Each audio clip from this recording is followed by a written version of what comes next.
राधे राधे, जय श्री कृष्णा। हेलो दोस्तों, आज की इस वीडियो में अप्रैल माह 2024 के पहले एकादशी कब है, कितनी तारीख का है और इस एकादशी का क्या नाम है और इस एकादशी का कथा क्या है, संपूर्ण जानकारी इस वीडियो में जानिए। शुभ मुहूर्त और विधि विधान जानिए। नमस्कार दोस्तों, अगर हमारे इस चैनल पर नए हैं तो चैनल को जरूर सब्सक्राइब कीजिए। भारतीय व्रत कथा चैनल को हमारे इस चैनल पर आपको इसी तरह की जानकारी देता रहता हूँ। तो शुरू करते हैं। कहा जाता है कि पापमोचनी एकादशी के दिन अपने सभी पापों से मुक्ति पाने का दिन होता है। होलिका दहन और चैत्र नवरात्रि के बीच पड़ने वाली एकादशी को पापमोचनी एकादशी कहते हैं। यह एकादशी साल की 24 एकादशियों में से आखिरी मानी जाती है। उत्तर भारतीय हिंदू कैलेंडर के अनुसार चैत्र महीने में ढलते चंद्रमा के 11वें दिन पापमोचनी एकादशी के रूप में मनाया जाता है।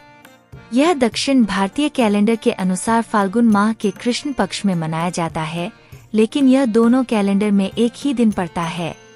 पाप और मोचनी दो शब्द पापमोचनी शब्द का निर्माण करते हैं।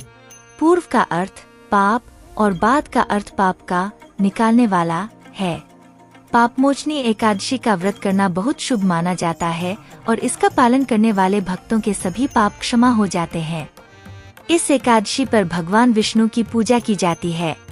अब जाने पापमोचनी एकादशी तिथि और समय। पापमोचनी एकादशी शुक्रवार 4 अप्रैल 2024 को पड़ रही है। अब जाने पापमोचनी एकादशी का समय। एकादशी तिथि प्रारंभ 4 अप्रैल 2024 को शाम 4:14 बजे।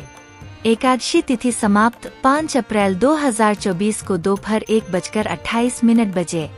पापमोचनी एकादशी के लिए उपवास अनुष्ठान। पापमोचनी एकादशी के दिन भक्त पूरे दिन का उपवास रखते हैं। वे भगवान विष्णु से प्रार्थना करते हैं, मंत्रों का जाप करते हैं और भगवान विष्णु की स्तुति के लिए गीत या भजन गाते हैं। मंदिरों में सभाएं आयोजित की जाती हैं, जहां भगवत गीता पर उपदेश दिए जाते हैं।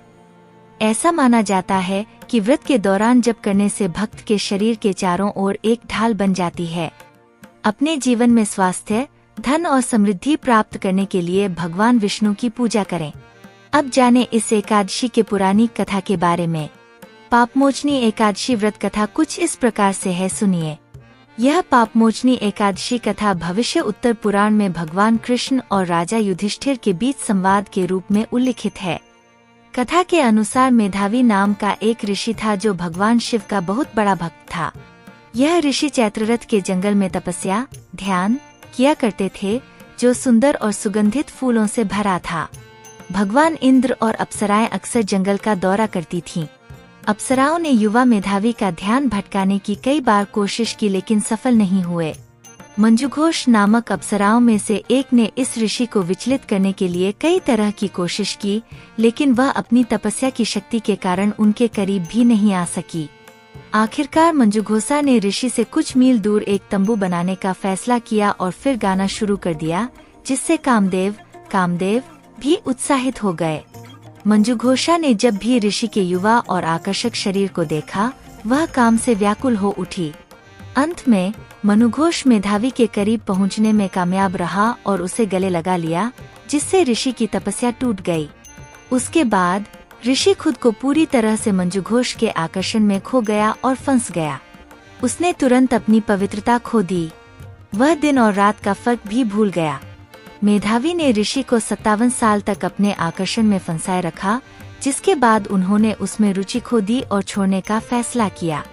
जब उसने मेधावी को जाने की इच्छा के बारे में बताया, तो ऋषि होश में आए और महसूस किया कि कैसे अप्सरा ने उन्हें 57 साल तक फंसा रखा था।